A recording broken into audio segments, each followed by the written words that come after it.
Ridiculously Happy People Cast. I'm Sophia Lemon, and today I'm with Beki Waples from Small Towns, Big Dreams podcast. Hi, Becky. Hi, Sophia. Thanks for having me. I'm so happy that you were here. I'm so happy to do it. This is my first being a guest on a podcast, and so I'm a little nervous, but I'm actually really excited too. Does it feel weird? It feels a little weird. I'm like, don't remember not to take over the show. This is not your show. But now I can at least find out what my guests feel like being on the other side. Ah, true. I'm going to pelt you with Yeah. questions. I'm really not going to Okay. do that.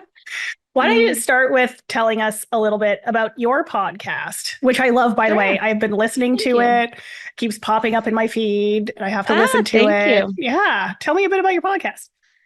Sure. My podcast is called Small Towns, Big Dreams, and I interview small town creators and I kind of tell their story. And then we kind of go into what it's like owning a business, or I don't even just interview business. I really want to interview creators. So someone that's created something, but I want to know how the small town even either challenged them or gave them an advantage. And then I kind of wanted to end it by inspiring other small town creators into like going for what they want to do. Like if you have a passion, like go for it. So I really wanted my guests to seem very like everyday people, and it gives them a platform to tell their story too. And I'm just passionate about, like, I'm just always inspired by small town creators. So I wanted to bring that inspiration to other people. Love it. Yeah. Well, I was Thanks. just listening to your episode. I cannot Burke's bricklaying the other Brickworks. day. Yep. Yeah. Yep. Yes. Okay. And I'm driving home and I'm listening to it. And as I'm driving into my driveway, that's when you guys are getting into the like, if you want to do something, just do it. Like, Yeah. and I'm just like, yes, Yeah. yes, Yeah. you can do whatever you want. And too much, like I see too much like business stuff online, like telling you like do X, Y, and Z. This is how you run a business. This is how you Yeah. like grow your social media. This is how you do anything. No, you can literally do anything the way that you want as long as you're going to work at it. Yeah. I think that I um from for 10 years I've wanted to help small businesses by being a small business, and it's always seemed very overwhelming and intimidating. And then the more you get to meet the people that just went and did it, you're like, they just did it. Like, it's honestly like they just started and they just went for it. And there's nothing intimidating about it. You just have to start. You have to Yeah. go for it. And so, if anyone, I kind of thought like if anyone else is kind of feeling intimidated by it, like giving them real life stories of everyday people who there's, and I always want to, I kind of say like there's nothing special. I mean, obviously there's special people and they have, well, we can talk about it later, but they have like something going on in their brain that like doesn't have the negative self-talk. And, but I just wanted it to seem really relatable, I think. So Yeah. that's the goal. That's awesome. I just recorded an episode with Paige Royal, and you're going to have to go listen to it because Okay. she covers all of that, the negative self-talk stuff. And like Oh, that's going to stop you from achieving anything. Like it's it's kind of wild how much that will impact someone. Yeah. that's funny because the negative self-talk was aggressive, and I didn't realize how aggressive it was in my life until I kind of eliminated it, and then realized like I'll definitely have to listen to the page one because I realized that's wild how much that stopped me from doing anything for so long. It'll stop you from Mm. doing a lot of stuff that you want to do in life. Yeah. For sure. And yeah, we can get into it a little bit later, but I remember telling my husband, like when we like, I don't know, it's easy to judge people. I think my husband's a big judge. Like, why don't you just get off your butt and go for a run? And I've been telling him, like, Jack, people's brains are being so mean to them, Yep. and they live with their brain constantly that if you like, I just stopped. I like, it's hard to judge people when you realize that, ugh, what is their brain telling them? Mhm. But You know, yeah. my partner is exactly the same with how he talks about these things. Like Kevin's like just do it. Like that's his Yeah. mentality. Just do it. Like it's not that simple. No, I know. Uh, Yeah, we're for not living sure. in everyone's brains. Some brains are mean. Brains have such a range of functions. It's like crazy. And we are definitely going to talk about that today. But before we get into Yeah. that, I would love to hear a little bit more about your family. So you're Okay. married, you're in the Port Yeah. Elgin area. Yes. So I was born in Lion's Head. I born and raised there. My parents were both teachers at the school there, so I had a weird childhood growing up where everybody knew we lived in a small town anyway, so everybody knew everybody, but everybody really knew everybody when my parents were teaching them. And my parents taught like everybody. So even the older kids that I would never have like known, I would have just like glared at them. My parents taught them, and they would have talked about me and my sister while they were teaching, right? And then I met my husband. My husband's from up here as well. And we moved down to Guelph because my husband raced horses. And so that was Ooh, closer to all the racetracks. Yeah. We lived in Guelph for 10 years, moved around. And then we had my oldest in 2018. And like 3 months in, honestly, I said to my husband, like, we have to move back home. I can't do this by myself. I need my family around. So he got a job in Port Elgin. And so we moved, like, we went from talking about it to living in Port Elgin, like in 2 weeks, sold our house, found a wow. realtor, fixed it, sold our house. It took about 4 weeks to sell our house, but we were up here renting a place pretty quickly. That's still fast. Yes. And when you have a newborn and you want to move home, you're like, I will do anything. Let's go. So we did that. And then we've lived here in Port Elgin until 2018. I had my second in January of 2020. So right before COVID hit, some people got to meet him, and then we went into lockdown very quickly. Um, and then, yeah, we've been here ever since. I when Carter, my youngest, was about 8 months old, I didn't have maternity leave just because they were so close together. I never really went and since we moved, I didn't have a job up here when Ollie turned 1.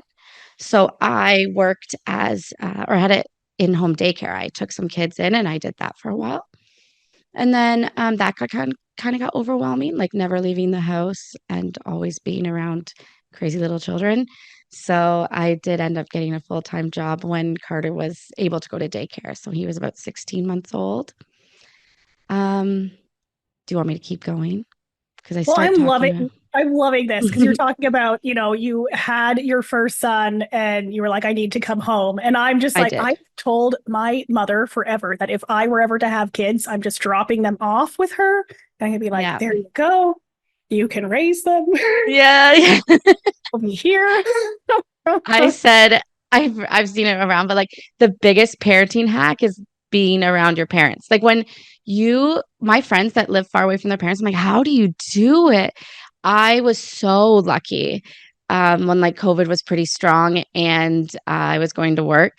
And if they have a cough, like your children, the daycare calls you and says, pick your kids up and they can't come back for 2 days. And I was just like, here, mom and dad. I was so lucky and grateful that they're around. And my parents, uh, they have 5 grandchildren because my sister has 3, but they are the best. Oh my God, they're so good. My kids are obsessed with them, and it's so nice. They're still like a half an hour away, so they feel like I'm not like knocking on their door constantly, but oh, it's a parenting hack to have parents nearby. Oh my gosh, grandparents nearby. It really Yeah. takes a village for sure. Mm-hmm. um, I can't believe that like modern society hasn't really clued into this. An individual person cannot do maternity leave and take care of the kid the No. entire time. Like that's insane. Kids are Yeah. a lot of work and babies are a lot of Oh, work too much and work. exhausting. And you are not going to Yeah. function if you don't have sleep and you don't eat properly and you can't get some exercise. It is just not going to work. So I love that. And also, Yeah. your kids are super lucky because I assume that your parents are still living in Lion's Head. And I They don't want to actually live in like, They actually where are moved to they? Chesley. Okay, that's nice too.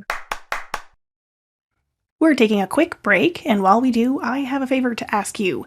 Would you please take just a couple of moments to leave us a rating and a review in your podcast app of choice? Your feedback really goes a long way. in helping us reach new people and also improve the podcast. So thanks very much. And we're back to the show. Yeah.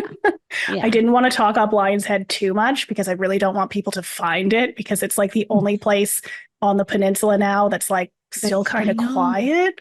I know. And it's flippin' beautiful. And so no one go there. It's awful. Yeah. I remember growing up, August long weekend, it was like aggressive. You're like, there's nowhere to park and God. everybody's there.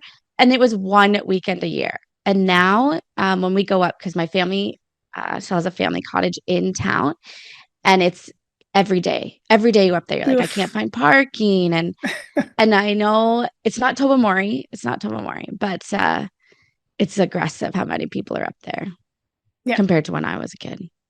Oh, yeah. And like, I love the grotto. It's a beautiful spot. But I had a proposal there this past summer. And cool. I went up on the Monday to scout out a proper location and had to book the parking and go in. And I had my 4 hours that I could use to scout the location. And then went back up on the Friday for the proposal, and the difference in traffic. And the Monday was the first day it was open. So the difference in traffic between the Monday and the Friday was nuts. Just insane. It's just way too busy up there, but unrelated to really what we're talking about. Anyway, so you started working full time. Whereabouts were you working? What were you doing? So before I went on maternity leave, I was doing sales support for a brewery supply company. So it was a really cool job. I got to meet all these craft brewers, and I was forming all these relationships. But when my maternity leave was done, I had moved, and we didn't know at the time that everyone was going to go to remote work, but they said, no, you can't do remote work. So I was like, okay. So then I found a sales support job at Shoaldice Stone in Shallow Lake. And my goal was, this was this was after COVID. But anyways, my goal was, if we get a job closer to Lion's Head, we'll move there. Like, we'll move to Lion's Head one day. So my goal was to move closer to Lion's Head. So I got that job. It was also kind of a cool job because I remember driving past it my entire life, because to go from Lion's Head to Owen Sound, we always drove past it. And I always kind of wanted to know what was going on in there. And it was like a big local company. And I thought that was really cool. So I got a sales support job there. I didn't have any background in masonry, but I caught on pretty quickly. And after about 3 months there, I kind of moved to a hybrid sales support and HR role. And I went from there. So I was there for 2.25 years which was brought me up to this summer before I decided to try something else. But yeah. And what made you, I just find it so funny that earlier you were saying you were overwhelmed with being home with kids all day, and you were like, I'm going to go get a full-time job. And then you're at the job and you're like, I want to go home. Okay. So the reason why I decided to do my own thing, and this is a big, long story, and I'm not throwing anyone under the bus, was I got an HR role. Like, I'm like a grower. I constantly want to be trying something new. So I got a half HR role, and I was doing recruiting. I was doing some benefits stuff. I was doing onboarding. I loved it. My company paid for me to go to school and get my courses, and I finished that. And I was like, okay, so I'm done. So what's next for me? What's my next role? And I was asking people that I like highly respected, and they said that and I always think like this was a defining moment for me, but they said that I was too bubbly to be promoted up to higher up in HR. And I know. And so I am like, I'm bubbly. I at the time didn't see that as a downfall. I didn't see it as like a bad thing. I'm just going to interject. It is not a bad thing. Yeah. So I struggled with that a bit, because so at the time I was like, too bubbly. Is that a bad thing? And I was being told it was a bad thing, right? So I decided to look into it. Like, why am I too bubbly? When I was a kid, everybody knew that I was ADD. Like, I wasn't hyperactive in the sense that I was like, couldn't stay in my chair, but I was easily distracted, constantly talking, an overshare, bubbly. Like, And my mom knew that. My parents knew that, but they didn't want to do anything with that. Um, when I was being told that I was too bubbly to be promoted, I was like, okay, I'm fixing this. Okay. Like, I'm going to be the person, I'm going to talk to my doctor. I'm going to get diagnosed. I'm going to sit at my computer. I'm never going to talk to anybody from 8 till 4:30. I'm going to get so much work done. They're going to see, oh, Beki was told she was too bubbly. Now she's like the best worker here. She has to be promoted. That was my goal. So last November I did. I got diagnosed, and I started a treatment plan. I It took a long time. I was still bubbly, still distracted, still getting like nobody except for them told me I was a bad worker. I was getting good performance reviews. Um, I was I'm very personable. Like, I was sitting at the front desk when someone came in, I was introducing myself, seeing what they needed help. Like, I was in sales too. When I was recruiting new staff, I was making them feel comfortable the second they walked in the door. I wasn't making it awkward. My bubbly personality was not holding me back, except for the people that they thought it was. I started applying for new jobs too, because I was just like, if I'm not moving anywhere here, then I should try something new. And I was talking to um, not necessarily recruiters, but like job developers, like helpers that would help you with your interviews. And like you said, they were like, bubbly is not a bad thing. Mhm. You tell the people that are interviewing you that you are bubbly, and that is a pro. Like, Mhm. don't think that's a con, that's a pro. So then I started viewing myself differently. Anyways, it took me about 6 months to find a treatment plan for my ADD that was working. And I realized pretty quickly that being bubbly, I was proud of that. That wasn't going to be a downfall for me. So then like we were talking about earlier, the negative self-talk, that was eliminated too with the treatment plan. And I started realizing that I wanted better, and I was going to go out and find that for myself. I also thought that the people that were telling me that I was too bubbly just never would have accepted that themselves. Like, they were in a power position. And like I said, I respected them. And I was like, if someone had told that to them, they wouldn't have been like, oh, okay.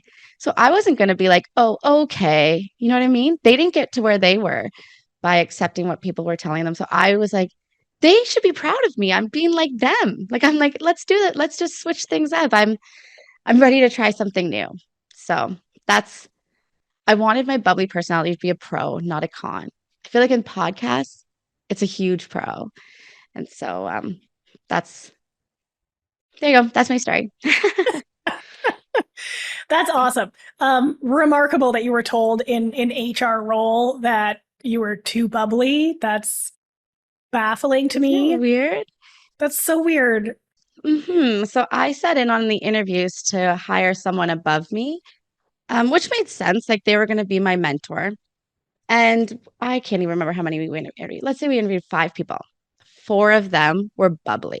And I remember telling like our director, I was like, I am inspired now. Like, I thought maybe HR managers are like grumpy and aggressive and like they stare ahead and they can't talk to you. But no, 80% of who we've interviewed are just like me. And they were in higher positions. Like, um, they were already HR managers. So I was like, you think that um, like, you think that I can't do the job, but I'm witnessing people who are bubbly doing the job. And we ended up hiring someone who just wasn't that bubbly. Like, I liked her, but and I don't know, she was just not bubbly. She was just like more to the point. So my job wanted an HR manager that was not bubbly, but that's not what the world wanted. And that was Mhm. kind of the message I was being given. So Mhm. I'm glad I didn't see that. I'm glad I saw the other side, but mhm. If there's something I've noticed about you, you're definitely bubbly. Thank you. If there's something I've noticed about you just communicating with you over the last couple of weeks, you're just open and welcoming, which should be a quality that is like sought after with human resources because Yeah. you want people to walk into your office and feel welcome and comfortable talking to you. Thank you. I think so too. You don't want people to avoid you and look at the human resources department as like, I don't want to go there because they are mean. Yeah, no, I didn't think that either. I understand that human resources deals with a lot of like they have to tell people like you're not getting a raise. They do the performance reviews and they can be bad, but I I don't know. I wanted to create a place that you were excited to come to work, and I wanted there to be a lot of good things happening. And I don't know. That just wasn't I guess that's not what they wanted either. Like I said, Mhm. I'm not throwing anyone under the bus. I learned a lot there. But I don't know. I just didn't want my bubbly personality to be seen as a con. And then I was going to work every day being like, "Oh, don't crack a joke right now." You know what I mean? Like I felt like I was being pushed down rather than lifted. And so it was just kind of becoming a crummy place for my self-esteem, I guess. But and I For loved all sure. the people there. There was a lot of people I loved there. And I miss it every day. These days, if someone invites me out for dinner, I'm like, I just want you to know I'm going to talk your ear off because I spend a lot of time alone these days. They're like, it's So, okay. are you doing digital marketing? Yeah, so I went to Fanshawe 10 years ago for Mhm. digital marketing and then never really did anything with it because every time I would apply for a job, they're like, yep, you're going to sit in this office behind this computer and you're going to do A, B, and C. And I was like, no, I want to talk to people. Like, that's my thing. I want to talk to people. So I was working in a bank. I worked for a construction company. I just did a bunch of things trying to find a place for me. But Mhm. yeah, so when I gave my 2 weeks notice. I didn't have anywhere to go, but my husband was like, "You'll find something. I believe in you. You'll find something." And a guy that I went to school with 10 years ago, we probably text like once a year, just like, "Hey, Mhm. what's up? What's going on?" And he was like, "Hey, what's up? Going on?" Catching up on our yearly text, and I was like, "Oh, it's actually my last day at work." And he's like, "Where are you doing next?" And I was like, "Oh, I don't have a plan." And he's like, "Work for me. Work for me."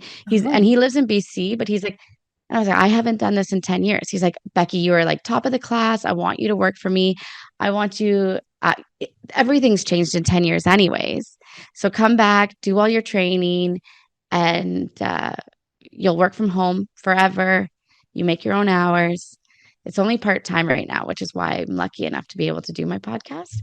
Um, but yeah, so for coming from a place where management was like, you need to change everything about you if you want to be promoted, to immediately being told, you have always been good at this. I want you on my team was kind of a cool feeling too. So yeah.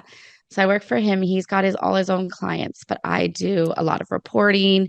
And then I optimize his search engine. We do Facebook, Meta, Yeah. Google, Reddit, Spotify, TikTok. We do all these kind of cool types of campaigns, paid campaigns. Yeah.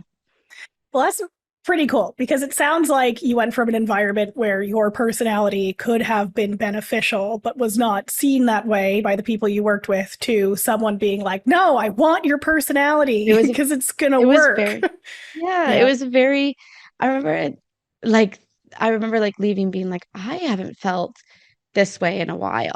You know, like I haven't felt like appreciated in like a workspace. And that I had managers that appreciated me, but just like where like I said, I was kind of feeling like you can't crack that joke. You can't say that. You can't show your true personality, to being like, no, Becky, exactly who you are is exactly what I want. Being like, wait, what? And so yeah, it was a cool feeling. Now, when we were planning for this podcast, you had listened to one of my podcasts and you messaged me. You're like, Oh we yeah, have a shocking amount in common. And I wrote a bunch down. the more that you say, the more that we have in common. Yeah. Do you want to start from the beginning with your list? I know you wrote it. We both. Yeah, here it is. So we both went to Western and Fanshawe. When Mhm. did you Where did you go first? I went to Fanshawe from, Okay. I think, 2007 to 2009, I think. I was at Western from '06 to '09. Well, that's entertaining. So we literally Yeah. swapped because I went from Yeah. Fanshawe to Western and you And went then from I Western to went, Fanshawe. yeah, and then I went to Fanshawe from 12 to 14. Okay. Yeah, so I moved to Owen Sound, then Guelph, and then I went back to London for 2 years to get my grad certificate in marketing, and then we went back. Oh yeah, and you took marketing at Western.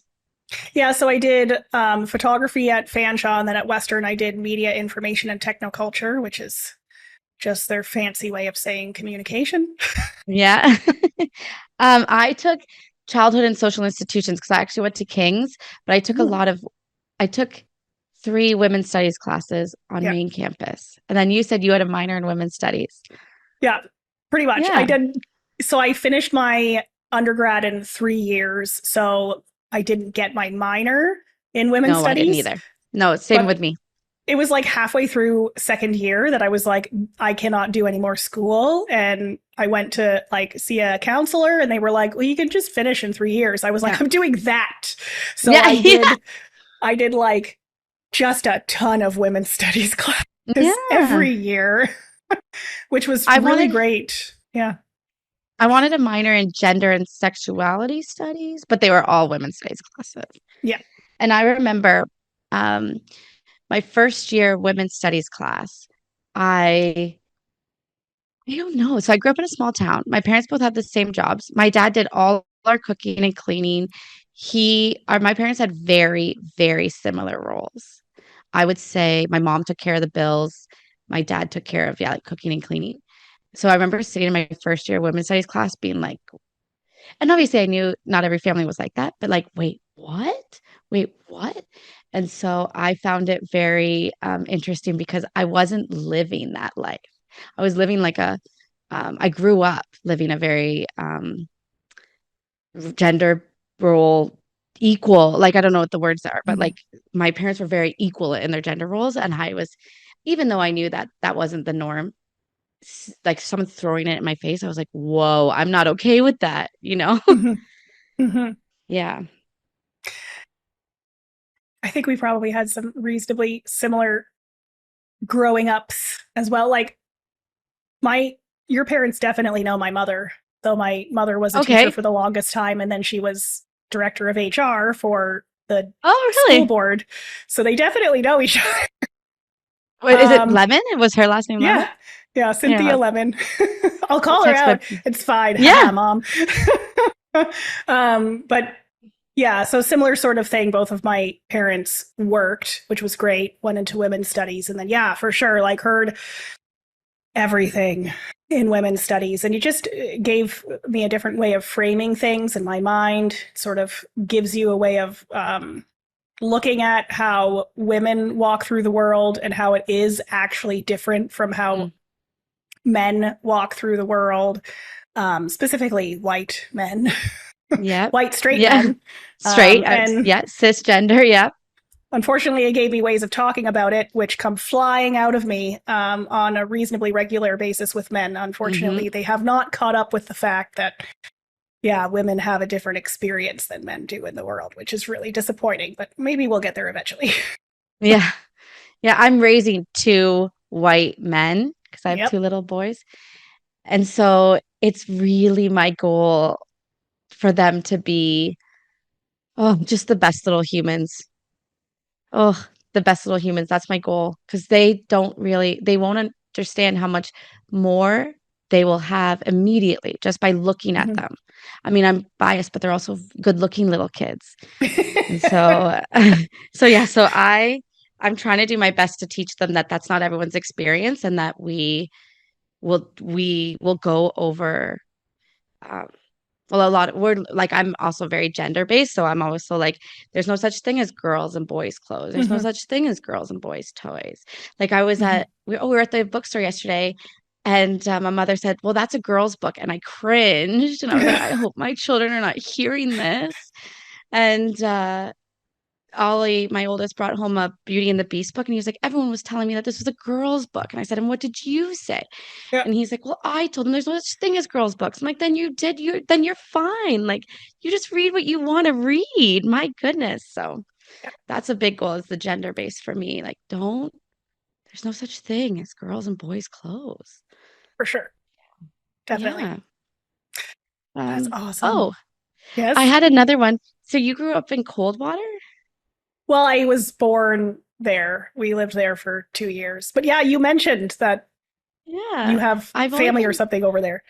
I've only been to Coldwater a couple times, but I guess they had like a big park and there was a horse track around it. And that's Okay. where my husband's grandfather would train his Oh, horses. cool. So when we talk That's about cool. Coldwater, yeah, the Waples name must have been big in that area for horse racing if you followed horse racing. Oh, that's awesome. I do not, but still. No, I had I never did until I met him. And I was like, do you want to marry a horse girl? Do you wish you were married to me? He's like, no, no, no. I'm like, okay, because that is not me and that will never be me. But Probably yeah. like I do it all day. I want to come home and not Yeah, deal with horses. exactly. Yeah. That's really cool. That's awesome. I really want to get into a conversation about ADD and ADHD. Okay. And you were diagnosed ADHD, correct? Yeah. I think growing up there was like a difference, but I don't think there's a difference anymore. I Okay, think so it's they've just moved all past. ADHD. Yeah. Yeah, and I think that there's like different types. And they told me that I was impulsive ADHD and distracted Interesting. ADHD. Yeah, Interesting. So which how is does true, that which is very true. so okay, so you say it's true. So how does that manifest in your life? What do you do that you're Um, like, "Oh yeah, yeah, yeah, for sure. I'm impulsive." Impulsive. Okay, so I was like a giant overeater. And I don't think I knew that that could be fixed with medication. I think I just thought Hmm. like this is me. I'm a foodie. I love food. I want to talk about food. I want to think about food constantly. Um, but I had a lot of like I would write when I had the daycare, I would tell the parents what the kids were having for lunch and snacks.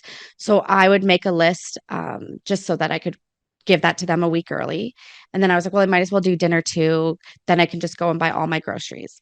And then so I would know on Sunday night what Monday, Tuesday, well, like the previous Sunday, what we were having for dinner Monday, Tuesday, Wednesday, Thursday, Friday. And I thought it was just like a quirk that I'd be like, we're gonna have stir fry. But then like all day I was thinking about quesadillas. Like, oh my gosh, of course you have to have quesadillas. And I would spend so much time in my life thinking about food. So much time in my life. And I couldn't like I can tell you what I'm having Friday night for dinner. And then on Friday night for dinner, that's what we have. But I was just constantly thinking about food. And then even after having dinner, I was constantly thinking about what I was going to eat next. I was constantly thinking about what I was going to have for breakfast the next morning. And I didn't realize, but that has to do with ADHD. Like my mind was constantly and it was impulsive too, right? Like I'd be like, okay, we're having stir fry. Just kidding. We ordered pizza and we didn't order just pizza. We also got chicken wings. We also got garlic bread. Um, Online shopping. My husband was like, how many Amazon boxes are coming to our house? Like I was constantly shopping online and it was getting to the point where like, Becky, your Visa bill, we can't pay your Visa bill this month. Like you've bought too much money. You bought too much stuff. If I forget to take my medication, I can tell because I probably bought something online that day. I didn't have what we were planning for dinner that night.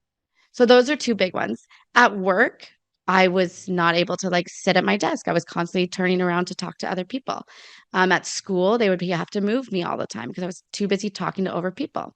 Um, Impulsive, I'm an overshare. So you don't need to know like the fight that me and my husband had every single word for word where it started. But I would meet a stranger and I'd be like, okay, let's talk. So a big one was oversharing and then talking too much and impulsivity. Um, yeah, those were the big ones. At work, it was because, yeah, just constantly talking to people beside me when we all should have been working. I But could see how that would be a challenge. Do you find that you still like to like get up and walk around and stuff and talk to people through the day? Or you like with medication, are you like hyper focused and everything? Because in I'm my no. opinion, I have like we talk about ADHD in kids as if it's like a pandemic. It's a problem that kids have Mm-hmm. ADHD in class. And my thought is schools just are not designed for kids to effectively learn these days. Like a kid with Yep. ADHD, there's not a chance in hell that they are going to sit there and learn all day. But if you got Mm-hmm. them up and walking around and like doing things while you're teaching them, they'd probably absorb more. Are you familiar with Grace in the Owen Sound area, the Georgian Riders No. Association? What I'm gonna have to write it down and put it in the Yeah, show yeah, yeah. notes. But basically, it's an equestrian program for children with disabilities. And that was one thing I noticed. Like there were kids who had ADHD, for example, and they'd be moving and you'd have them doing exercises and stuff, and you'd talk to them, and that's when they could focus or absorb things when they were Mm-hmm. focused on doing other things. Their body was moving, and then when you were talking to them, they were actually taking it in and Right. absorbing it. So I would are you like more focused and sit down more often or no. So what I wanted when I got diagnosed was to experience the hyper focused, and I've Mhm, never experienced that. No, I don't. mhm, I've tried several medications, and I've said to like my doctor, like, nope, still not feeling hyper focused. And she's like, but are there other good things that are happening? I was like, oh, of course, this is happening, this is happening, this is happening. And she's like, then I think that it's working. Like because I kept saying it's not working. Like I'm still wanting to share what I did last night with staff, or um, I still want to. I actually, I don't. I've never been one to like get up and walk around and move around. That's never really been me. Uh, but and I'm not oversharing. Like I know how to like keep my mouth shut um, about certain things. Like they don't need to know that. I'm a much better listener, which is kind of cool with the podcast. I feel like before I would have just constantly been say, "Oh, I have a story too. Oh, I have a story too." But I'm a much better listener, so I'm not as impulsive in the sense that I need to share my opinion every time. There's a lot of pluses that came. Hyperfocus wasn't one of them. I wanted it to be, but hmm, that's okay. No, I didn't want to change my personality either. mhm, No, I think at the beginning I did want to change my personality. I didn't want to be bubbly anymore. But then a big one was, like we said, eliminated my self talk. I kind of could turn my brain off. My brain was just constantly going. I could kind of turn it off. And when you can turn it off, you can understand that what it's saying is not like it's like mindset. You're like, hey, I don't want to feel that way. So then mhm, I can be like, brain, stop talking, and then it listens. And so that was the big change. That was the big change, and that was like the best change. That's what I needed, and my favorite part about being diagnosed and being on this treatment plan. mhm. Well, there's a lot of creativity wrapped up in ADHD. Like you have all of these gosh darn ideas and you want to address them all the Mhm. time. Like pops into your head, you want to do it. Oh, exactly. And I also want to do it, and then I come up with all these plans and I have this great idea. And then my brain is like, okay, you're done. Like I Mhm, wasn't like a doer. So I was a mhm, brainstormer. Absolutely. And constantly coming up with new brainstorming. But then once the brainstorming was over and you had a plan ready to go, my brain was like, but you can't actually do that. And you're like, oh yeah, of course I can't actually do that. And then I would go blank again. Um, I found like throughout school and even college and university, I'm very smart. Like even when my manager now was like, "You were top of the class," I was like, "I guess I was," but my brain was constantly telling me like, "No, you're not. Like mhm, you're not that smart." And I took a lot of entry level jobs because of that. And I would start an entry level job, and my manager, like a week in, I think my job that I just at Shoals, like 2 days in, my manager was like, "Wow, you're catching on to this very quickly, and you're a lot like." She never said like you're a lot smarter than what we were expecting, but she was just like, "Wow, you're catching on to this very quickly. I don't know if we expected you to catch on so quickly." And I was like, "Oh, whatever." When I worked at BSG, my manager, I think it was like quite a few months in, said, we almost didn't hire you. We almost didn't hire you because originally there was only one position and they actually ended up hiring for two. So I was the second choice. And they're like, but you have blown us away since you started. And I think it's because my brain kept telling me, like, oh, you're an entry, like, you can only do so much. But I'm actually fairly smart. And so now that I'm on this treatment plan and my brain isn't telling me, you can't do this, you can't do this, you can't do this, I'm like excited for what I can do, Mhm. which is a huge reason why I started the podcast because my brain wasn't telling me, you can't do this. Last year, it would have. Last year, I would have come up with all these cool ideas. And my brain would have been like, but you're not actually going to. Like, of course not. Gosh, no. My job is to sit at the front desk all day, right? So I don't know. It's kind of a cool feeling, like learning new stuff about yourself, even at 35. Mhm. Oh my God, we're the same age. This is too much. Oh, But anyway, what it sounds like to me is that being diagnosed ADHD wasn't a problem that needed to be solved, but you being diagnosed with ADHD gave you sort of context and you could sort of work through, well, the negative self-talk stuff. Like there's plenty of people who are undiagnosed ADHD or diagnosed, don't take medication and whatever. They just have the context that they live with ADHD and like do amazing things. It sounds like the medication for you gives you some mechanisms in your life that make it maybe easier to focus, not hyper focus, oh but yeah. focus a little bit on things that need to get done. And it sounds like also you got diagnosed and you were able to be like, oh, okay, there's nothing wrong with me. I'm just Yeah. different. Yeah. Yeah. Um, I think okay, so my husband is against me advertising that I take medication. He's like, "No, you should be telling people that or just a change in your lifestyle and a change in your going for walks and what you're eating should have helped you." And I don't deny that. I'm sure it is.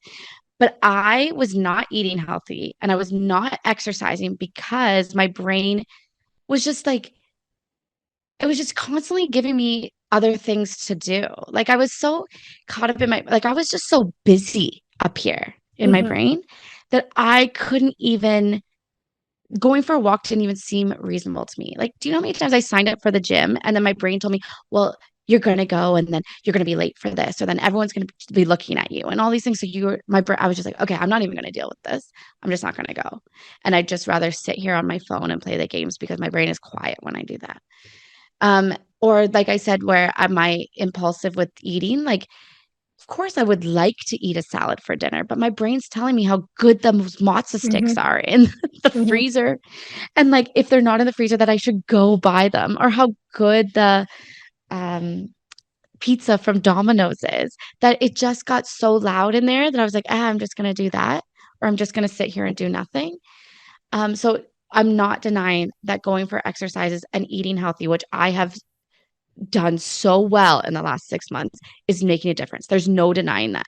But I would have never got to that point without the medication. I know that. I know that in my head because I've tried that for 34 years and it Mm-hmm. wasn't working. I said to my husband one day, like, telling your brain to F off is a superpower that I didn't, that thank goodness the medication is letting me do now. Yeah. It was so busy up in there and it's not busy up in there anymore. I could focus on other things. Mm-hmm. For sure. I know exactly what you're talking about. And I've had these conversations with Kevin as well. Yeah. Specifically, like I've been dealing with depression for like the last 2 years. Like I don't want to say debilitating, but pretty much like I didn't want to get out of bed. And I am a person who likes to work out, like pretty heavy duty exercise. And basically, for 2 years, I was struggling to get any sort of workout in. And, he's saying, well, if you do it, if you start doing it, then you're going to keep doing it. And I'm like, I get the concept, but my brain is telling me stay in bed. Like my Yeah. brain's telling me I don't have any energy, and my brain's telling me I need to rest. Like I feel like I'm exhausted, I'm in pain, and I need to lay down in a dark room and talk to no one and eat junk food because, well, I was getting dopamine from that. But anyway, I talked to I did talk to a therapist about this stuff, and she's like, well, like, you might want to consider medication for depression. And it's not like you need to take medication forever. Like, you can use medication to start something. So if feeling a little bit better means that you're going to go and do a workout, then that's great. For me, it was caffeine. I don't consume a lot of caffeine, but caffeine has a mild antidepressant effect on the brain. It works extremely well for me. If I have a little bit of caffeine, I can go do a workout. I can do a whole bunch of work.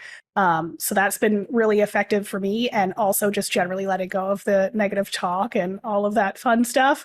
And I've experienced the really loud brain and all of that stuff. There is a function to medication that I think some people just still don't understand. Or it's really hard, like when you're able to pick yourself up and go, it's really hard to understand that there are people who just cannot pick themselves up and go. Yeah. That it's just it's too damn hard. It's too bad that people don't have that perspective, but yeah, I mean, it sounds like it's doing a very small thing for you that's having a very big impact. Yeah. I'm not on like a high dosage either. It's a low dose. One of them that I take is an antidepressant too. And I was like, I don't need this. And she's like, sometimes it just makes your ADHD meds better. And that's the one that's working for me. So I'm on an antidepressant as well. So I wouldn't be surprised even if that's the one that's telling my brain to be quiet a little bit. And then the rest are causing or like helping other things. But that's interesting that you say that because, yeah, I think you said something about how your brain is telling you to not like to stay in this room and just continue to do that. And you're right. If your brain's not telling you to do that, then you would be like, why can't they just get up and go? Why can't they just do it? They're just being lazy. Yeah. But I'm living with my brain constantly. And you know what else it would do? It would tell you like, it would just make me feel even more guilty that I can't just get up and go. Like, why can, and like, so you telling me that is not being helpful. It's actually being worse because I know that. I know that I should just get up and go. Yep. My sister, she says the same thing. Like, I want to get up and go. I'm like, Sarah, it could just be your brain. Like, I don't judge you in any way because I've been there. I know that brains can be assholes. Yeah. You can blank that out, but they can. And so you think like my brain has the best interest for me. That's me up there. That they have the best interest for me. But the invasive thoughts, like I said to my husband once, Jack, are you ever driving? And then you're like, I should just swerve. And you're like, whoa, where did that thought come from? And he's like, no, I've never thought that. What is wrong with you? And I'm like, oh, okay. Yeah, no, me neither. But those are when I learned the term invasive thoughts, I was like, that's what that is? Because of course I would never do that. But why is my brain even going there? Yeah. And those are pretty much eliminated. I was thinking about the other day. I don't think that anymore. I don't think when I'm driving, like you could just swerve really quickly. No, I don't think that anymore. So it's so funny. I have definitely experienced that for sure. Yeah, I didn't know the terms. When I learned the term, and that's another thing, like the more you learn, the more you realize you're not alone. So when I didn't know that term, couldn't figure out why my brain would do that, especially when I would never act on it. So why did I even think that? And then when you realize you weren't the only one going through that, and then you had a term for it, you're like, then why am I doing that? Yeah. So at least you can identify it and realize it. Well, and I mean, you think you'll never act on it, but like how you feel when you're not in a good place. I know how I feel when I'm not in a good place. There are people who feel that bad and worse to the point that they harm themselves. And that's a reality of life. Can you imagine feeling so bad in your brain that you are willing to physically harm yourself or Yeah. make all of the voices in your head stop by Yeah.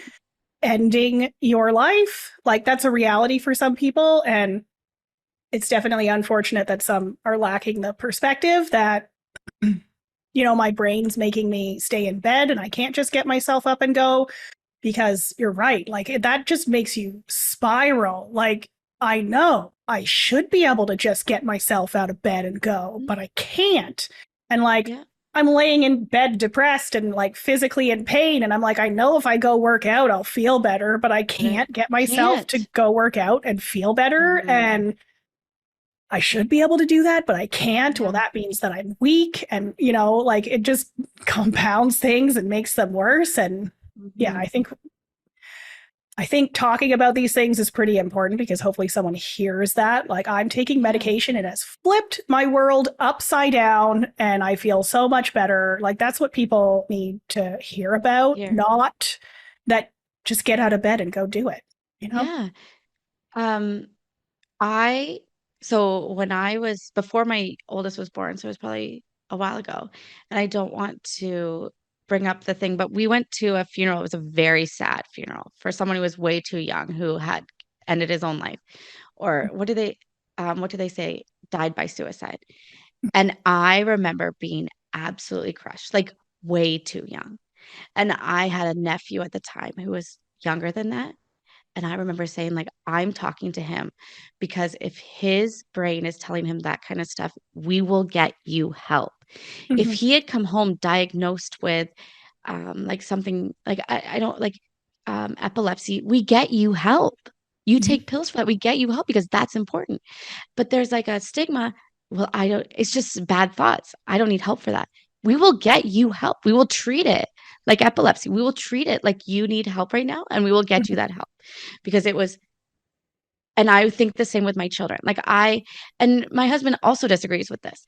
My oldest is the kindest. He's so sweet and he's so cute and he's so nice and he is so level headed. And then about once a month, he will just we can't figure it out. He just goes crazy, screaming, crying, he's overwhelmed with something. And I label it like you're overwhelmed and you're having a panic attack. mhm, And if you put your hand on your heart and you take a couple big breaths, like I want him to know that when he's in this way, we will get you help for that. Like mhm, we won't yell at you and tell you you're bad. And we aren't going to tell you that there's something wrong with you right now. mhm, Because if that was happening more and more and more, we will get you help for that.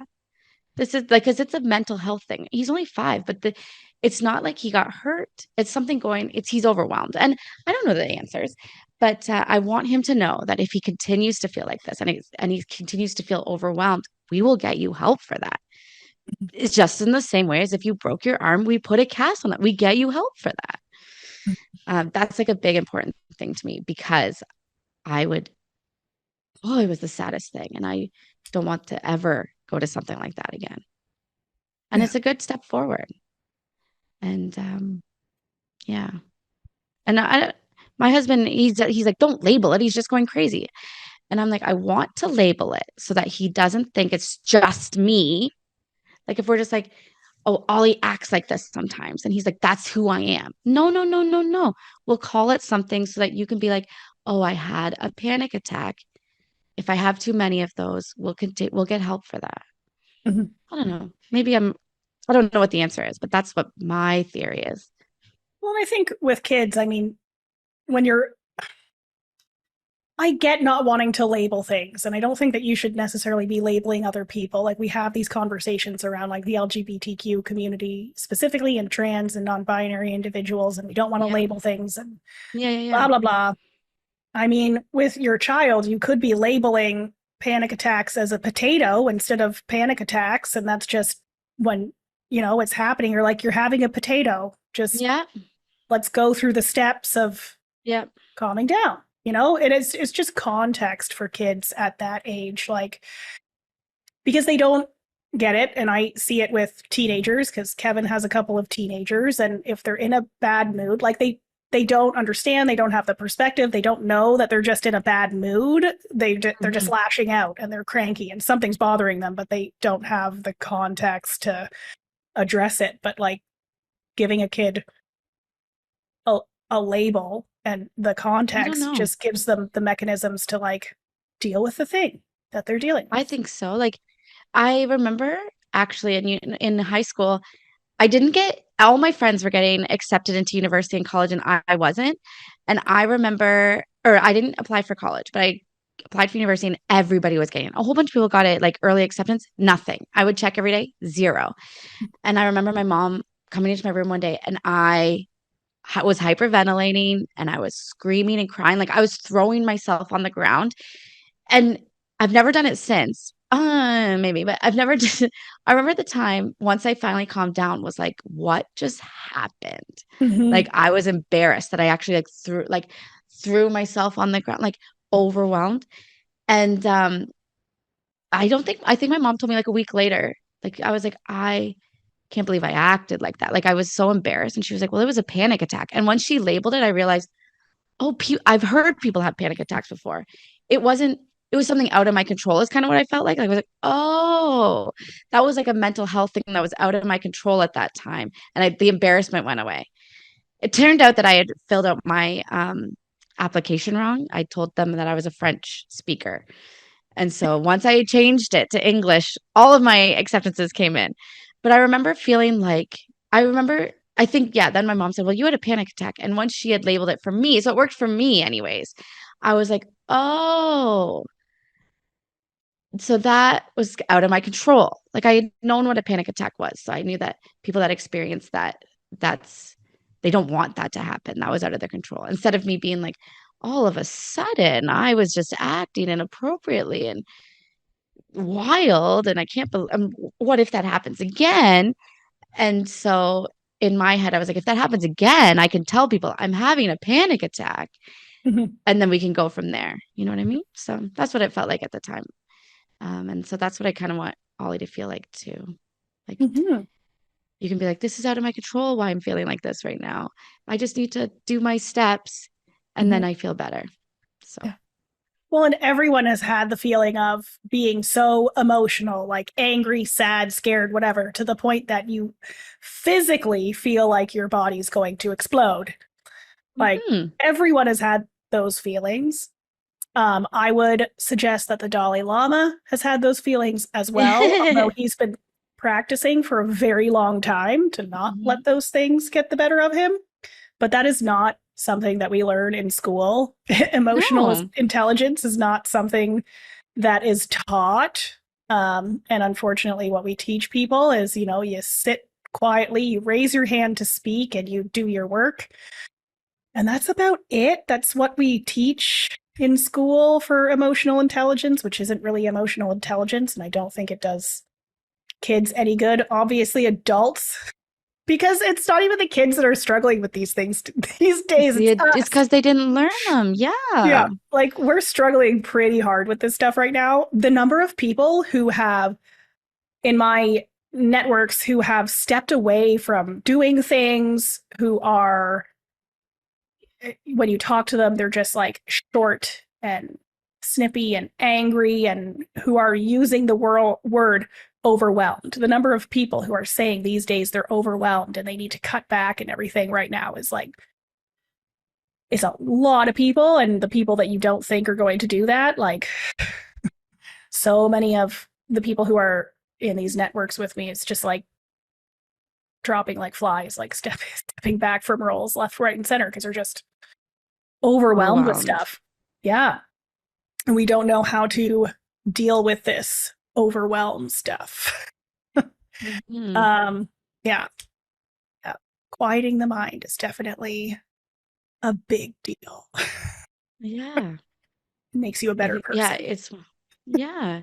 Yeah. And like I said, it's like you think your brain is on your side. Like that's me up there. And Mhm. so I think once you learn that it doesn't always have your best interest at heart, Mhm. then you're like, well, what can I do so that it does? And like you said, like if you're in your bed and you're like, well, my brain has my best interest at heart and they're telling me to stay here and think all these horrible thoughts, then it's really hard to realize that you can find help.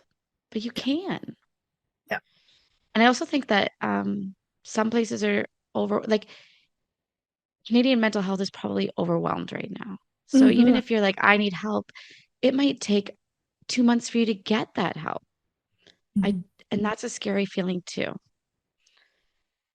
Yeah. I don't know what the answer is, but Well, I'm just I feel like my life's changed since I realized that. And I kind of hope that if someone else was thinking that, they can figure out that there's a way to change their life too. that's really awesome. Like, good for you. Thank That's you. really good. Thanks. And Hmm. it's unfortunate because, people like your husband or like Kevin, who, like, when they deal with a mental health issue, they might think that they just have to will themselves out of whatever the issue is. Um, and that's unfortunate. Hopefully, more people talking about this stuff will help. Like, you can go Yeah. on medication forever. You can go on medication for a short period of time. You can drink caffeine and have more energy so you can do stuff. Yeah, you Yeah. made a good point. Like, um, I picture myself being on this forever, but you made a good point when you said, like, you don't have to go on it forever. You can go on it, start doing the exercise, start eating Mhm. healthy, and then go off it. And the exercise and eating healthy will probably continue to take you. Mhm. I'm kind of scared if I went off it, my brain would start talking meanly to me again. And then I wouldn't go for the exercises and I'd start eating badly again. And then I'm just back where I was. And that Yeah. might not be true. And so maybe one day I will experiment with that. But right now, I think that's like I said, if I miss it one morning, you can pretty much tell by the end of the night that because we had something kind of crappy for dinner. I probably didn't go to the gym that day. Um, I'm probably playing more games on my phone. Like I said, I definitely bought something off Amazon. So I notice a difference almost immediately. But that might not be the same for other people. And yeah, like when you said that, you're like, yeah, that's exactly right. Yeah. Getting, taking it so that you can get off the couch and you start eating healthy and then let that continue to take you. Hmm. Well, and you see the difference now, right? So if you were to decide that you want to try going medication free, then if you start, I wouldn't, yeah, feeling like your brain is a little bit too loud again, then you start taking the medication again. yeah, I mean, yeah. why we think that our brains are not a physical part of our bodies, but like independent and we are in Hmm. control of them all the time is wackadoodle, because we're not. And sometimes they need to be healed and taken Yeah, care of and balanced. And yeah, yeah, like our skin or our stomachs or, yeah, it's an organ. yeah, It needs to be taken care of. yeah. I know. And yeah, it's saying it out loud is a lot easier than when it's telling you the opposite too. But It's oh, hard to get started. yeah, but yeah, What made you go and get diagnosed? Were you expecting to get diagnosed with something, or were you like, I just don't feel good? nope. Like I said, in high school, I knew I was ADD. Oh, you know what it was? So when you go on, I was used to be obsessed with TikTok. Just quieting my brain, quieted TikTok. I deleted it. It's so easy not to go on there. But I would go on TikTok and they would be like, if you have ADHD, this happens. Or if you this happens to you, this happens to you, this happens to you, this happens to you, you have ADHD. And I was like, yes, all of these things happen to me. I also think that it might have just been for viewership. They've just been like, if you like pizza, I'm like, yes. They're like, if you like tacos, that's me. They're like, you have ADHD. I'm like, that must be me. I love pizza and tacos. So I do know that some of them were just um, like trying to get you to like and subscribe or whatever. But it just got to the point where it seemed really relatable, and you would see these people on TikTok who looked just like you, who had been diagnosed lately, and they were telling their stories. So I listening to that was like, okay, I want to be a success story too. I knew in university, like I said, I knew that I was smart. I just knew that I couldn't put the work in. And I used to always think to myself, like, if I could put the work in, where would I be? Mhm. Where would I be if I put the work in? And so that is what I wanted. I was like, okay, they're telling me I'm too bubbly. I know I have this thing. If I can get the work done, where will that take me? And it showed me that it's not going to take me to a corporate job, but it's going to make me be, yeah, a digital marketer, a podcast host. What's next for me? Like, honestly, it seems I'm excited to see what's next for me Mhm. because I will put the work in now. I know I will. I've done it with the podcast. It's crazy how much work a podcast takes. I didn't know that. It is a part-time job. It's a full-time job, Yeah. but it's so much fun and I like doing the work. Mhm. And I would have been a big person who was like, nah, I'll get to it. Nah, I'll get to it. I need to give a shout out to Hannah. She was my Naturally Well by Hannah was my first um, guest. And I remember I was like, oh, my house is a mess and she's coming over here. I'm just going to message her and say, let's do it a different day. She can't come. Um, my house is too messy. And she messaged me back and she's holistic. Like she does all the exercise. She's doing all the brain or all the eating healthy. And she's like, no, Becky, I'm coming over today. And when she came over, she's like, Becky, if I didn't, I knew what you were trying to do. You were trying to like not do it, right? You're trying to tell yourself there's a reason why you shouldn't do it. But I'm not going to let you do that. You're going to get this episode done and you're going to post it. And so I was like, okay. And I did. And I got this high from it that I was like, okay. And I had already promised someone else to interview. So I had to do the next one. When I say had to, I was like, I got to do the next one. I got to do the next one. I got to do the next one. And I got to give her a shout out because she knew what I was trying to do and she wouldn't let me do it. And so she's a big reason why I could to do more. But yeah, putting the work in is a big thing that I just, my brain could tell me all the reasons why you wouldn't have to put the work in. And so I just wasn't, like you're fine just being sitting at the front desk. You don't have to do any more than that. But I want to. So but it requires you to do work. All right, well, let's do it. What work do I have to do? Let's do it. So, Well, it mhm. looks like now your brain has the ability to do the creative stuff, where like Mhm. maybe like the negative self-talk was stopping you from doing all the creative things your brain wanted to do and Yeah. was Yeah. filling in that time with like more negative talk. Whereas now you can be like, I'm going to do it. I'm going Yeah. to publish a podcast. And you're doing a very good job, by the way. Oh, thank you. It's even like um so I started walking last May and I'm like kind of competitive, not competitive, but that was my dopamine wasn't even the walking. My dopamine was sharing with people. I went on another walk. I went on another like people that have dog. I was thinking about this that people that have dogs are like, I go on 3 walks a day, Becky. Why are you so proud of yourself? But I was not doing anything. I was not Yeah. doing anything. I was sitting on my butt. So I was proud of myself for going for another one, going for another one, going for another one. And then oh, you know what I wanted? I wanted new running shoes. And my husband said, you're not even using your running shoes. Why do you need new running shoes? And he's like, go for 10 walks. And if you go for 10 days, 10 walks by yourself in your running shoes. So I was like, okay. So on like my 9th walk, I was like, I don't want new running shoes. I want headphones. Because now I'm going to be a walker. Um, so then changing, that was it. Oh, that was another thing I was going to say, like it let me change my identity. I think I identified as someone who, um, like she's the funny one. She's the Mhm. drunk one. That's another thing. Have, I'm not sober, but I've basically eliminated my drinking for like one weekend a month. Mhm. And, I don't go overboard when I drink anymore. That was an impulsion thing. Like I was Mhm. just constantly drinking. I'm the funny drunk. That's what I identified myself as. And now I identify myself as like a walker, a podcast Mhm. host, a Mhm. reader, like all these healthy identities. Um, and so that's a big deal too, changing how you identify yourself. Because my brain would tell you, you're the funny drunk. That's who you are. I Mhm. served for so long because when you're a server, you can go out drinking afterwards and you're the funny drunk. Like it's always been easy for me to make friends. So like you're the friendly one. Mhm. Um, and you are even friendlier when you're drunk. So my brain told me that for a long time. And it doesn't tell me that anymore. It kind of, you're now when I drink, you're like, if you drink anymore, you're going to do something embarrassing that you're not going to like the next day. Where I used to like pride myself, like, did I do that? It's so funny.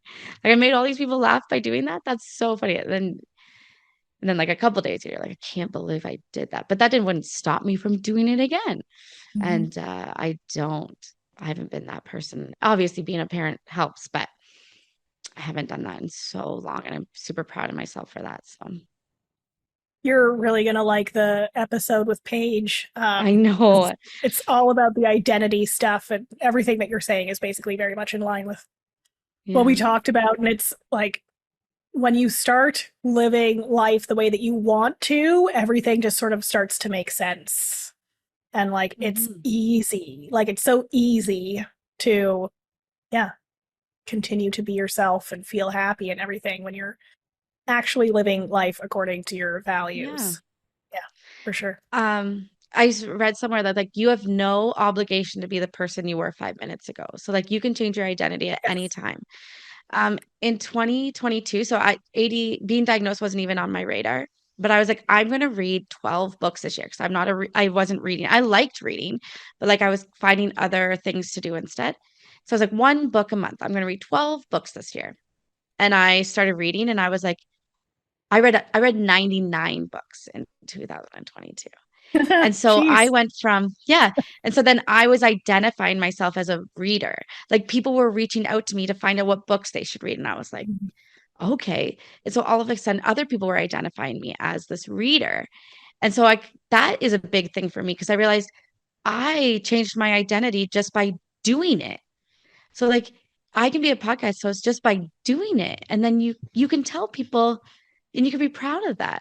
And I thought back to myself, like if I hadn't have read all those books, I don't think I would have realized that how easy it is to change your identity. Like I became the book girl. Like if they like I said, like people would reach out to me, what book should I read? I'd be like, well, what do you like? And and then in 2023, my goal was to read self-development books because I was basically Mhm. just reading fiction. And reading self-development books also made me realize that my brain's kind of an asshole. And that like mindset, and so I definitely should give that props as well, like give that recognition as well, that reading all these self-development books has certainly helped too. That's awesome. Yeah. What are you reading right now? Well, I'm reading fiction. Actually, okay, so I'm reading fiction right now. I really liked thrillers, mystery thrillers, like who did it? I was reading the book so quickly because I wanted to know who did it. And now I'm into cheesy romances. So I'm reading a book called Love Theoretically by Ali Hazelwood. And I would not put that on I would not say that this is like a highly intelligent read, but I just love cheesy romances right now. I read her Love on the Brain, and as soon as I was finished that one, I was like, "What's next? I need another one." Like like those predictable ones, but like they make Mhm. you smile, and Yeah. so yeah, that's what I'm reading right now. And I should get into a Christmassy romancy one, but no, no, I don't think I'm. That'll maybe be my next one, something Christmassy, but Yeah. The yeah. predictable books are awesome. And also, I find sometimes with fiction, just the easy reads Oh, are really good. yeah. Like one of my favorite nonfiction books, and I don't read a lot of nonfiction. I mostly read the self help stuff. And I think that Okay. we need to rename that genre because it sounds Oh yeah. sad, but it's friggin' great.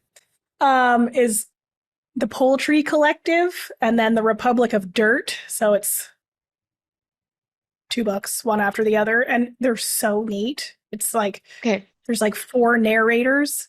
Um, it's all about this 12-year-old girl, but it's this like 35-year-old woman who moves to the country and she meets the farm hand on the farm that she has taken over, who's like old and a curmudgeon and he hates everything. And then Yeah. the alcoholic 21-year-old across the street who's like emo goth in the Oh middle of the in the country. yeah. And then this 12-year-old girl who keeps showing up, and it's just the most hilarious thing because it's like what each chapter is narrated by a different one of these characters, Oh yeah, yeah, and yeah.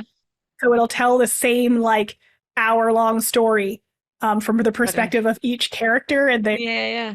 they're always like really confused and like or entertained or angry with what another person has done, and then it'll switch to the next person and they'll be like, why did they do that? It's just so funny. It's really funny, really easy to read. And what is it um called? The the Republic of Poultry Dirt? Collective. Oh, The Poultry Collective is the first one, and then the Republic of Dirt is the second one, and they are very entertaining. very cool. So good. Like I might have to reread them soon. Yeah, I read 47 books this year and my goal was 50. So that's another reason why I'm trying to read easy, cheesy romances because I'm like, they're so easy to read. You just sit down and like I feel like if you skip a page or two, like you really didn't miss anything. It's true. So It's yeah. Like true. I read on my phone on the treadmill. And I think my last book, I skipped like 2 chapters, but like I didn't even notice. I was like, oh, here we go. So I'm just trying to get 3 books in the next month so that I can kind of meet my goal. But it's That's just, awesome. I don't care if I don't, but it's Yeah. That's fine. really awesome. That's impressive. Thanks. I think I'm going to have you back on the podcast because we've Okay. been talking for so long now. So we'll have to come up with another topic. But Yeah. do you have a ridiculously happy moment Well, for that's funny that us? you said that because I right before so this morning I was getting the boys ready and I knew I had to come here. I knew I had to get straighten my hair, everything still. And I got this text or I got an email that said your family pictures are ready because we got family pictures done in Oh, November and that's relative to you. Um and so I was looking at them at like the second right before I got on here with you. And we took a picture on our wedding day. We got married at my husband's dad, like family's horse farm. And so there's a picture of me and him in my wedding dress, whatever, right in front of their like little side barn. It wasn't the horse barn, but a side one. And so when we got our family pictures taken, I said, I really want the 4 of us in front of that barn. And I just got the picture. So I'm like, oh, I'm beaming. They're so cute. I'll probably post them on Instagram today. You'll see it. But that's my ridiculous time. You're getting these pictures that we took in beginning of November. I'm just so excited. oh, that's I cute. love, yeah. I love getting that kind of stuff done. Like just to, well, yeah, you do it every day, but just to like look back and remember what that you felt like in that moment. Mhm. And it was a good experience too. She was very friendly and my boys were in such good moods. Ugh. Like you have Good. anxiety the whole time. Like, are my kids going to behave? And then the pictures, they're just beaming. You're like, they behave. They were just Yeah. so good. Well, we're Yeah. definitely going to be talking about that on your podcast. So, Yes. Yes. So you're going to be on my podcast next week. I'll be interviewing you, and that's very yeah, exciting. which is Yeah. awesome. So, everyone's going to have to go and subscribe so that they can listen to that. But I'll be sharing it as Yeah. well. So, Yeah. that's awesome. So, You're very, I've only known you for a little bit and you're very supportive. I need to up my game. Like I need to start sharing and posting way more than I already do. But I wanted to say that to you that you're very supportive and I really appreciate that. That's a really, thank you. thank you. No, thank you. So my ridiculously happy moment, I told you that you were going to hear about this later today. I'm a giant nerd, Okay. um, total geek. And I, on Friday, swapped computers with my studio and my office and everything and ran a whole bunch of updates. And this morning I came to the studio and I'm plugging everything in and getting ready for this interview. And I start up Zoom because I always just test these things, start up Zoom, Yeah. and my camera is not connecting. And I was Oh like, no. oh, fuck. And it was like 20 after 8 and we were recording at 9. So I'm like, oh, I hope I can figure this out before we start recording. And luckily, my nerdiness paid off really well. I was able to, in 40 minutes, get the camera to work, get everything set up. I was like, all good to go. I'm like, huh. No panic attack, no flusteredness. Like it was really good. And it required like restarting the computer in recovery mode and like going into Oh the no. terminal and like typing some stuff out. And it totally worked. Yeah. Okay, Awesome. good. That's a lot. I would never be able to do that. You helped me with my microphone and headphones. If that had happened to me this morning, like remember we were supposed to talk last Monday and Yeah. Yeah. the internet in Port Elgin, well, our internet goes down way too much, but it went down again and I was trying to contact you and I couldn't figure it out. And yeah, I thought I was a computer geek and it's just no, I'm becoming an old lady. That's okay. Um, I never got on board with Snapchat and that made me feel old. Oh, I still am on Snapchat, but I barely check it. And I feel old when I go on it. I'm like, you do not need For Snapchat. sure. But they have the funny filters, and my children are obsessed with them. So I'm Oh like, yeah. all right, we'll do a funny filter today. Yeah. They were saying Yeah. like you use Snapchat to connect with a younger audience and everything, and like I was like, all right. So I like on Snapchat, I have my cousins who are like 10 years younger than me on my Snapchat, and they just kept sending me pictures of the floor, and I'm like, is this what people do with I don't know Snapchat? what that. I I'm have like, no I can't idea. get on board with this. When I worked at I used to work as a server at Boston Pizza, and everyone else was so much younger than me. And they were fun. And so I'll text one of them. I'll text them every once in a while. I text my friend Hannah, like, "Hey, I'm going to a wedding. What are the kids wearing these days to weddings?" And she'll message me back, like, "Message me on Snapchat." And I'm like, "But then if you tell me, I can't re-see it." So I'm like, "This doesn't make sense to me." So I'm like, "I'm just gonna stick to the way I messaged you." She's like, "Ugh, like, sorry." Yeah. Yeah. What And are are the you kids not like, wearing these days? what are you going to message me that it needs to disappear? Like what? Yeah. Yeah, what are the kids? I don't know. I guess I could use that against them. Like, look, remember when you said this? I love sending that to my husband. You told me you were gonna be home at 8. See, you texted me home at 8. It's now 9. And so he's like, "Oh, I wish we used Snapchat." That's awesome. Yeah. Where can people find you, Becky? Oh, I feel like I always ask this and I never get asked. Okay, so you can find me on Instagram at Small Towns Big Dreams Podcast. I'm also on Facebook at Small Towns Big Dreams Podcast. And find me on Spotify or Apple Podcasts right now. Small Awesome. Towns Big Dreams Podcast. Yeah. Very consistent. I really love it, by the way. All right. And I am Sophia Lemon. I photograph ridiculously happy people. And you can find me on Instagram as well at ridiculously happy people. And it's spelled with a PPL instead of a PEOPLE. Yeah, whatever. On Facebook and on Pinterest and at sophialemon.com. And if you want to have your ridiculously happy moment played on the show, follow the prompts on social media when they come up, or you can record your own if you go to happyp.pl/moment, and then we will play it. And who do you know who is experiencing a lot of negative self-talk? They should probably listen to this episode. So share it with them, and you can use the shareable links in the description below. And then please subscribe, rate, and leave a review. Please, please, please. And thank you for listening, and I'll see you next time.